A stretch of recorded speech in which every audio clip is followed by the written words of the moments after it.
লা ইলাহা ইল্লাল্লাহু মুহাম্মাদুর রাসূলুল্লাহ সাল্লাল্লাহু।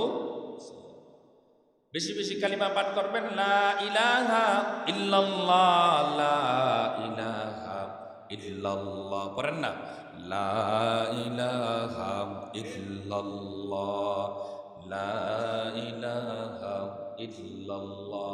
বেশি বেশি কালিমা পড়বো, লা ইলাহা ইল্লাল্লাহ, আর মাঝে মাঝে পড়বো লা ইলাহা ইল্লাল্লাহু মুহাম্মাদুর রাসূলুল্লাহ।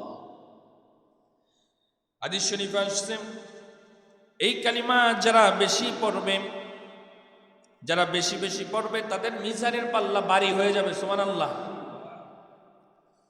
আল্লাহ রাসূল সাল্লাল্লাহু আলাইহি সাল্লাম বলেন হাদিস শরীফে, মান কানা আখিরু কালামিহি লা ইলাহা ইল্লাল্লাহ দাখালাল জান্নাহ। আল্লাহ রাসূল বলেন, যে ব্যক্তির শেষ কথাটা হবে লা ইলাহা ইল্লাল্লাহ, সে জান্নাতে প্রবেশ করবে। সুবহানাল্লাহ। যদি আমাদের শেষ কথাটা লা ইলাহা ইল্লাল্লাহ বানাইতে চাই, তাহলে আমাদেরকে বেশি বেশি লা ইলাহা ইল্লাল্লাহর জিকির করতে হবে। তাহলে মৃত্যুর সময় এটা অটোমেটিক আমাদের মুখে জারি হয়ে যাবে। সুবহানাল্লাহ। আমার প্রিয় ভাইয়েরা, এই কালিমা সর্বোত্তম কালিমা, সর্বোত্তম জিকির। এর উপরে কোনো উত্তম জিকির নাই। আর এই সর্বোত্তম জিকির যে বেশি বেশি করবে, ওই ব্যক্তিও আল্লাহর কাছে সর্বোত্তম বান্দা হয়ে যাবে। সুবহানাল্লাহ।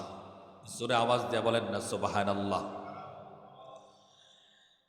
মিজানের পাল্লা যখন আমাদের সকল আমল দেওয়া হবে, এই আমল দ্বারা আমাদের মিজানের পাল্লা ভরবে না। কিন্তু যখন এই ছোট্ট কালিমার আমলটা মিজানের পাল্লায় দিয়ে দেওয়া হবে, সাথে সাথে মিজানের পাল্লা ভারী হয়ে যাবে। সুবহানাল্লাহ।